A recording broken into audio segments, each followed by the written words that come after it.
자, 이번 시간에는요, 사업 계획과 입지 선정. 여러분들이 중개업 창업을 할 때 가장 필요한 사업 계획과 입지 선정하는 방법에 대해서 공부를 해보도록 하겠습니다. 자, 먼저 여러분 창업을 준비하기 앞서서 사업 계획서는 굉장히 필수적인 요소인데요. 여러분들이 창업을 하기 전에 어떤 것들을 주로 신경을 많이 쓰냐면 그냥 사무소 구하고 그냥 거기 인테리어 하는 거 여기에만 초점을 맞추지 정확하게 한 달에 나가는 비용이 얼마인지 지주되는 비용은 어떤지 이런 부분들을 전혀 계획을 세우지 않고 하시는 분들이 많거든요. 그렇게 하시면요 100점 100패입니다. 지금 개업 공인중개사는 계속 늘어나고 있고 경기는 지금 계속 불투명한 상태. 여러분의 경쟁자는 어때요? 경험도 많고 또 그 사무소에서 오랫동안 근무를 해서 인맥도 넓고, 근데 여러분들은 준비도 안 돼 있고 중개 실무 능력도 없고 컴퓨터 활용도 잘 못하고 마케팅도 해본 경험이 없고 그런 상태에서 여러분이 바로 개업을 하게 되면요 100점 100패 한다는 거예요. 자, 먼저 사업 계획을 준비할 때요 상권 분석 굉장히 중요하죠. 내가 개업을 하려고 하는 상권이 어떻게 구성되고 있느냐. 특히 이제 여러분이 그 중개업소를 개설을 할 때는요, 지금은 마케팅이 중요하기 때문에 입지가 상대적으로 좀 약해지긴 했지만 기본적으로 골목이라 하더라도 유동인구가 많이 지나다니는 골목이 있고요. 대로변이라 하더라도 예를 들면 버스가 정차하는 부분, 지하철에 내리는 부분, 예를 들면 지하철 1번 출구가 이쪽에 있고 그 다음에 3번 출구가 이쪽에 있는데 나가는 방향이 이쪽 저쪽으로 되어 있는 거예요. 그 1번과 3번 사이에는 같은 지하철 라인이긴 하지만 사람들이 별로 움직이지 않는 그런 동선이 좀 있거든요. 이런 것들을 잘 파악해서 여러분들이 입지 선정을 해야 된다는 거예요. 특히 3월이나 4월달, 뭐 1월, 2월, 3월, 4월 이때가 어떤 시기죠? 기존에 계신 중개업자분들이 가장 높은 권리금을 받고 폐업을 할 수 있는 절호의 기회인 거예요. 그러다 보니까 여러분들이 너무 서둘러서 개업을 하다 보면요 이런 것들을 분석을 제대로 못해서 들어갔다가 낭패를 보고 얼마 못 가서 폐업하는 경우가 많이 발생한다는 거죠. 사실 여름 같은 경우에는요 날씨가 괜찮을 때, 추울 때는 못하겠지만 날씨가 좋을 때는요 그 사무소 대로변에 어떤 사무소가 있으면 한번 거기서 조금 기다려 보세요. 얼마나 많은 사람이 이 사무소를 왔다 갔다 하는지, 정말 이 정도의 권리금과 이 정도의 임대료를 감당할 수 있는 그런 사무소인지 이런 것들을 분석해 볼 수 있는 시간을 갖는 것도 굉장히 중요하다는 거죠. 하루 빨리 개업하는 게 중요한 게 아니에요. 아니, 빨리 개업하는 게 뭐가 중요해요? 사업을 성공하는 게 중요하지. 그렇다고 여러분이 하루 일찍 개업한다고 해서 뭐 떼돈을 버는 것도 아니에요. 물론 그런 경우가 있죠. 예를 들면 입주장 같은 데는 시기가 정해져 있기 때문에 그 시기를 놓치면 돈을 못 벌겠지만 대부분의 중개업소는요 뭐 한 달 일찍 한다고 떼돈 버는 것도 아니기 때문에 철저하게 준비가 된 상태에서 개업을 시작하셔야 되는 거죠. 그래서 그 지역의 유동 인구 파악하는 거, 이동 경로 이런 거 현장에 나가셔서 직접 파악을 하셔야 되고요. 그런 상권 분석이 있으셔야 되고요. 기본적으로 사무소를 여러분이 이제 입지 선정할 때 크게 한 3가지 정도로 나눌 수가 있는데요. 아파트 밀집 지역이 있어요. 자, 아파트 밀집 지역은 어떠한 장점이 있죠? 물건 분석이 되게 쉬워요. 뭐 할 게 없죠, 뭐. 그 다음에 기본적인 상권이 이미 형성이 되어 있다는 장점이 있고, 또 아파트 밀집 지역은 중개 수수료를 좀 높게 받을 수 있다는 장점이 있습니다. 그러니까 쉽게 얘기하면 일을 굉장히 편하게 할 수 있는 장점이 있죠. 반면에 단점이 있어요.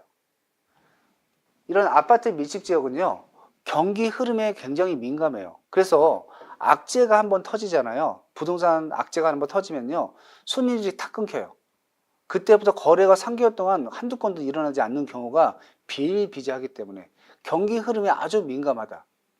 그 다음 권리금이 또 굉장히 비싸죠. 그리고 임대료도 되게 세잖아요.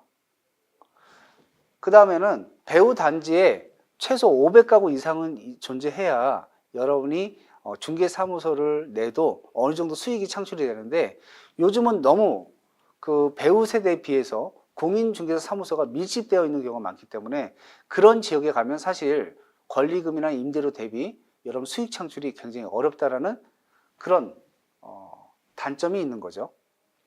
두 번째는요, 주택상가 혼합지역이에요.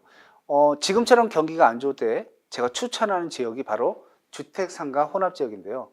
이런 지역은요, 나홀로 아파트도 있고 오피스텔도 있고 빌라도 있고 주택도 있고 상가도 있고 이렇게 여러 가지 물건들이 혼합되어 있는 지역을 얘기하는 거예요.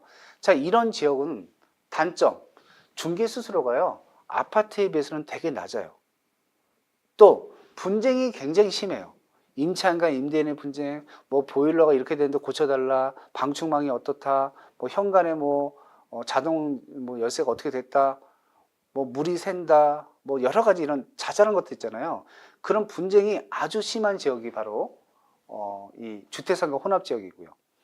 그런 반면에 장점이 있죠. 경기 흐름에요 덜 민감해요.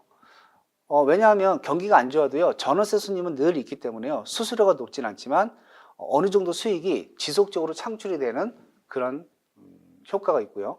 권리금이 아파트에 비해서 월등히 낮거나 없는 곳도 많죠.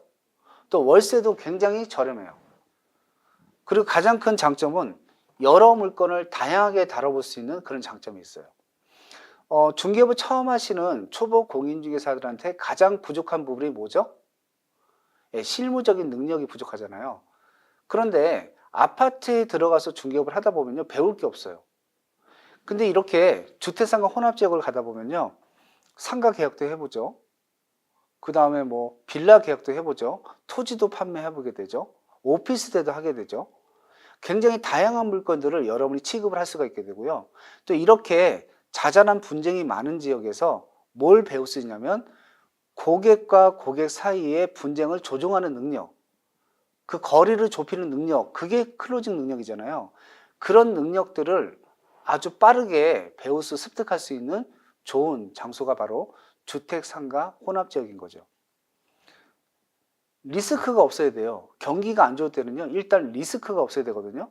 왜냐하면 아파트나 이런 데 한번 권리금 주고 들어갔는데 장사가 안 되면요 그냥 이걸 버틸 힘이 없어요. 왜? 임대료는 계속 나가지, 월세는 계속 나가지, 이거 어떻게 버티겠어요?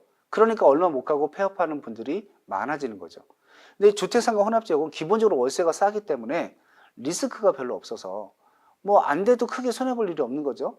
또 여러 물건을 취급하니까 이런 중개 실무를 익히는 데 있어서 가장 최적화된 곳이 바로 주택상가 혼합지역이기 때문에 저는 개인적으로 이런 지역에서 처음 하시는 분들이 개업하는 것을 추천해 드리고요. 이런 것도 힘들다면 소속공인으로 들어가는 것을 권장을 합니다. 자, 세 번째는요. 특화된 지역이 있어요. 자, 이 특화된 지역에서 성공을 하려면요. 내가 이쪽 분야에 대한 전문 지식들이 좀 있어야 되겠죠.